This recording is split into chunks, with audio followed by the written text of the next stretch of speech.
The first scream came just after midnight. It wasn't loud enough to wake the neighbors, but it was enough to freeze the blood in my veins. Before I could even stand from the couch, my new roommate burst into the living room with tears streaming down her face, panic written across every inch of her expression. Without thinking, she ran straight toward me and wrapped both of her arms around me as if I were the only safe place left in the world. Her entire body trembled, and I could feel her heartbeat racing against my chest while another strange noise echoed from somewhere inside the old apartment. In that single moment, everything I believed about strangers, trust, and healing was about to change forever. Before we continue this emotional journey, take a moment to like this video, leave a comment telling us where you're watching from, share this story with someone who still believes in kindness and second chances, and subscribe to the channel for more heartwarming stories that remind us hope is never truly lost. When I answered the advertisement for a roommate, I wasn't searching for friendship. I only needed someone to help split the rent after my construction company downsized and cut my hours. The apartment itself wasn't anything special. It was an old brick building with creaky wooden floors, unreliable heating, and pipes that seemed to complain every time someone turned on the water. Still, it was home, and after losing almost everything in a painful breakup the previous year, I had finally found a place where silence felt peaceful instead of lonely. The woman who answered the advertisement introduced herself as Emma. She carried only 2 suitcases and one small cardboard box that looked older than the clothes inside it. She smiled politely during our first meeting, but there was a sadness hidden behind her eyes that no smile could erase. She wasn't rude or unfriendly. She simply looked like someone who had spent too much time expecting disappointment from the world. I didn't ask questions because everyone carries battles that aren't immediately visible. Instead, I helped carry her things upstairs, showed her the spare bedroom, and told her she could settle in at her own pace. The first week passed quietly. Emma left early every morning for work at the local library and returned before sunset. She always thanked me whenever I washed the dishes or brought home groceries, even when I insisted it wasn't necessary. Sometimes I caught her staring out the living room window for several minutes without saying a word, almost as though she were waiting for someone who would never come. The apartment remained peaceful, but I noticed something unusual.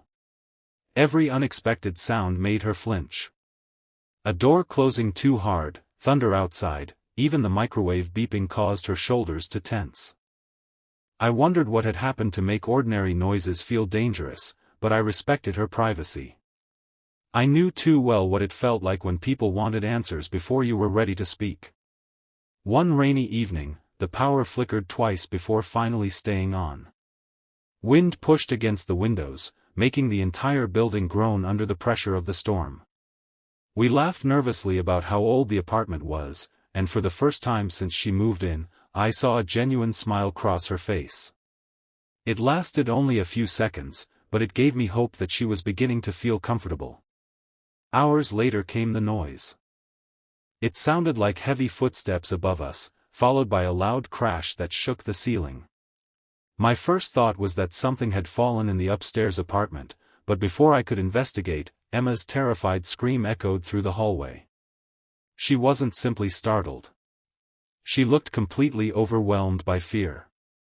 She rushed toward me, wrapped her arms around me, and buried her face against my shoulder while struggling to catch her breath. She kept shaking long after the noise stopped, and although I had no idea what frightened her so deeply, I gently reassured her that she wasn't alone. We checked every room together. The apartment was empty except for us. Eventually, I discovered the source of the sound. An old storage shelf inside the hallway closet had collapsed under the weight of dusty boxes left behind by a previous tenant. The mystery was solved, but Emma's fear remained. Tears continued rolling down her cheeks as though the falling shelf had awakened something much older than a simple accident. The next morning she apologized repeatedly for what had happened. She seemed embarrassed by how she reacted, but I told her no apology was necessary. Fear isn't something people choose. Sometimes it arrives carrying memories that never completely disappear. Over the following weeks, we slowly became friends.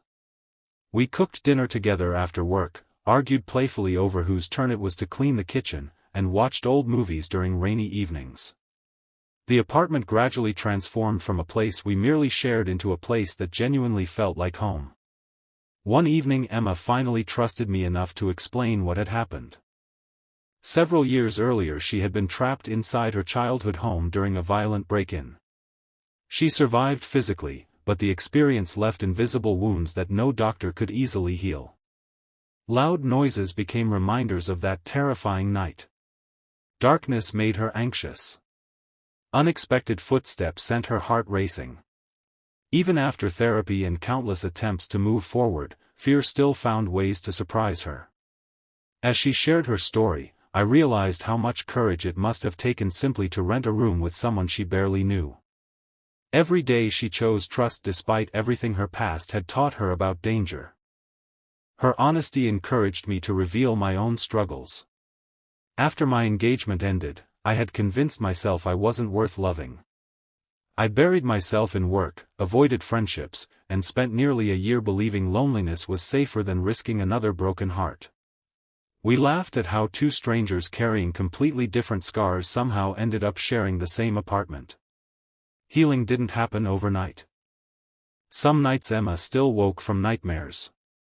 Instead of pretending everything was fine, she started knocking softly on my bedroom door whenever the fear became overwhelming. We would sit quietly in the kitchen drinking tea until sunrise painted light across the windows. We didn't always need words. Sometimes simple presence became the greatest comfort. Winter arrived earlier than expected. Snow covered the streets, and freezing temperatures settled across the city. One afternoon while returning from work, I slipped on an icy staircase and badly injured my ankle. Walking became almost impossible for several weeks. Suddenly I was the one depending on someone else. Emma stepped in without hesitation. She carried groceries upstairs, prepared meals after long workdays, and even insisted on helping me with physical therapy exercises despite having no medical experience. She never complained, even when exhaustion covered her face. Watching her care for me reminded me that kindness has a remarkable way of returning when we least expect it. Our neighbors began noticing the change in both of us. The quiet woman who once avoided eye contact now organized book donations through the local library. I started volunteering on weekends helping repair homes for elderly residents who couldn't afford contractors. Somehow our friendship inspired each of us to become better versions of ourselves. Months passed, and spring finally replaced winter's cold with warm sunlight. One Saturday afternoon we decided to clean the apartment from top to bottom. While moving old furniture, we discovered a dusty wooden box hidden behind a loose panel inside the hallway closet where the shelf had collapsed months earlier. Inside were dozens of handwritten letters belonging to an elderly couple who had lived in the apartment decades before. The letters spoke about surviving hardship together, choosing forgiveness after misunderstandings, and believing that home wasn't built from walls but from people willing to stay through life's storms. Reading those letters felt strangely personal. The apartment that had once echoed with loneliness now carried memories of hope belonging to both the past and the present. Emma smiled through tears while carefully placing every letter back inside the box. She whispered that maybe some places remember love long after people leave them behind. That summer brought one final challenge. Late one evening, smoke filled the apartment hallway after faulty wiring caused a small electrical fire inside a neighboring unit. Alarms blared throughout the building as residents rushed outside. Although firefighters quickly contained the flames, the terrifying noise, flashing lights, and confusion could easily have overwhelmed Emma. I looked toward her, expecting panic. Instead, she took a slow breath, reached for my hand, and calmly helped guide an elderly neighbor safely down the stairs before thinking about herself. The woman who once froze at every unexpected sound now became someone else's source of courage. Watching her that night filled me with quiet pride. Healing hadn't erased her past. It had simply taught her she was stronger than the memories chasing her. Standing outside beneath the flashing emergency lights, Emma admitted she never imagined she would someday feel safe enough to protect someone else. She said that the apartment she once feared had become the first place where she truly believed she belonged.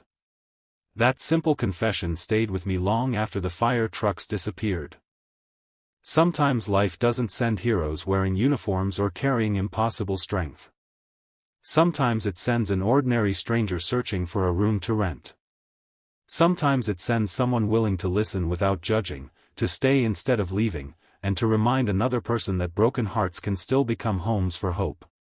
If this story has touched your heart so far, please like this video, share it with your friends and family, subscribe to the channel, and let us know your thoughts. Your support helps these stories reach people who may need a little hope today. Special request: before the story ends, please leave a comment with the words, "Kindness heals."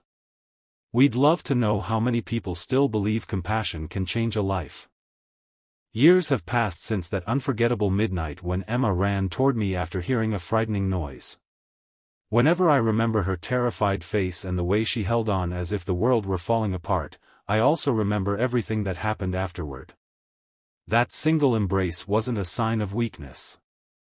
It became the first step toward trust, friendship, healing, and a future neither of us expected. We entered that apartment as strangers carrying invisible scars, but we walked away knowing the greatest gift one person can offer another isn't perfect advice or endless promises. It's simply being there when fear says everyone else will leave. And perhaps that's the quiet miracle hidden inside ordinary moments. Sometimes the safest place in the world isn't a building.